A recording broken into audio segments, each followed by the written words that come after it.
우리 함께 볼 말씀은 창세기 42장 21절부터 25절의 말씀입니다. 42장 21절부터 25절 말씀 우리 합독하도록 하겠습니다. 그들이 서로 말하되 우리가 아우의 일로 말미암아 범죄하였도다. 그가 우리에게 애걸할 때 그 마음의 괴로움을 보고도 듣지 아니하였으므로 이 괴로움이 우리에게 임하도다. 르우벤이 그들에게 대답하여 이르되 내가 너희에게 그 아이에 대하여 죄를 짓지 말라고 하지 아니하였더냐. 그래도 너희가 듣지 아니하였느니라.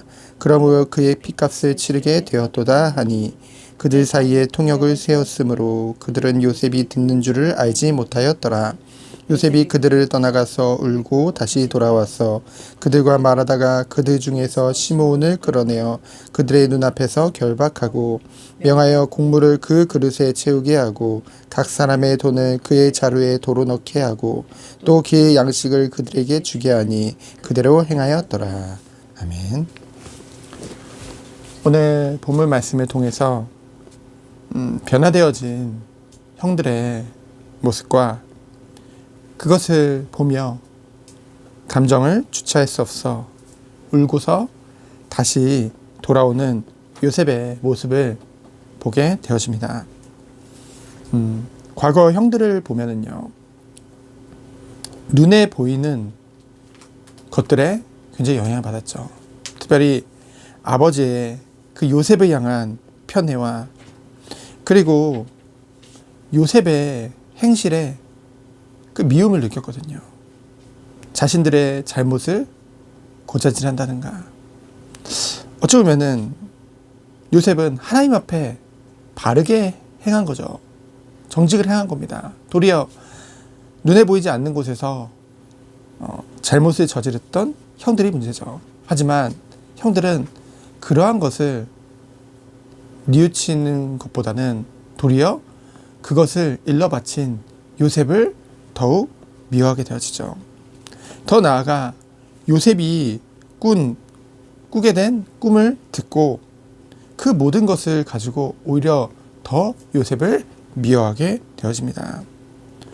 오직 육신의 눈으로 나 중심으로만 보다 보니 그 모든 것으로 인해서 요셉을 미워하게 되어진 것이죠. 그래서 결국은 요셉을 죽이려고까지 하게 되어졌죠. 그리고 그러한 일을 행할 때 구덩이에 던져버리고 그리고 노예로 팔려고 할 때 그들에게 울며 매달리는 요셉을 너무나도 무정하게 노예로 파기까지 하게 되어졌습니다. 죽이자고 마음이 합해졌으며 그것에 대한 죄책감도 전혀 없었죠. 그랬던 형들이 오늘 본문에 보면은 요셉의 마음의 괴로움을 말하며 과거에 자신들이 잘못하였음을, 범죄하였음을 뉘우치게 되어집니다.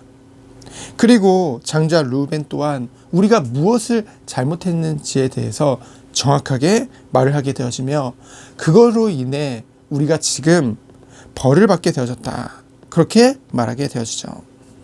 그런 모든 것들을 들은 요셉은 형들에 대한 그런 용서하는 마음과 그 사랑을 느껴서 감정을 주체할 수 없어서 떠나서 울게 되어지고요. 다시 돌아와서 시므온을 결박하고 나머지에게 곡식과 돈을 채워서 돌려보내게 되어지죠. 오늘 본문을 통해서 우리가 두 가지를 알게 됩니다. 무엇입니까? 형들의 회개와 변화된 모습, 그리고 성화된 요셉의 지혜 있는 행동과 형제, 가족사랑, 그것에 기초한 행동들을 우리가 보게 되어지죠.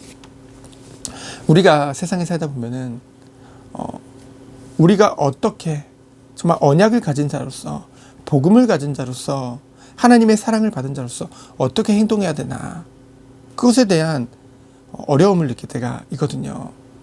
근데 오늘 본문 말씀을 통해서 그리고 이번 주 강단 말씀을 통해서 우리에게 이 축복이 누려지기를 축원드립니다. 첫 번째로는 우리는 은혜를 받았다라는 말을 많이 하죠. 은혜로 말미암아, 그 은혜의 본체이신 그리스도로 말미암아. 그리고 은혜를 받았다는 것은 여러분 무엇입니까? 빚진 자라는 거죠. 왜요? 우리의 공로나 우리의 의로 구원을 받은 것이 아니기 때문에. 성화라는 것은 결국 여기서부터 시작되는 것입니다. 뭐예요? 나는 아무것도 아니구나. 나는 철저한 죄인이었구나. 선한 것이 없었구나. 그 어떤 것도 할 수 없는 전적인 무능 가운데 있었구나. 그런데 하나님의 은혜로 말미암아 내가 구원받았구나. 그러니까 어떤 겁니까? 나는 아무것도 아니로되. 정말 하나님이 모든 것을 이루셨구나. 감사죠. 그냥 의무적으로 빚진 것을 말하는 것이 아니라 정말로 감사로 나아갈 수 있는 것입니다. 그것은 뭡니까? 나를 향한 하나님의 사랑을 깨닫는 거죠. 보통 모든 사람들은요, 아무리 가정이 화목하고 뭐 부모의 사랑을 많이 받고 뭐 이랬다 할지라도 결핍이라는 것은 있을 수밖에 없습니다. 인간 사랑이 한계가 있다는 거죠. 그만큼 전부 다 나약하다는 겁니다. 그런데요, 그렇기 때문에 하나님께서 우리에게 주신 것이 하나님의 사랑이죠. 완전한 사랑입니다. 우리가 아직 죄인 되었을 때 우리를 위해서 십자가에서 죽으심으로 우리를 향한 자기의 사랑을 확증하셨느니라.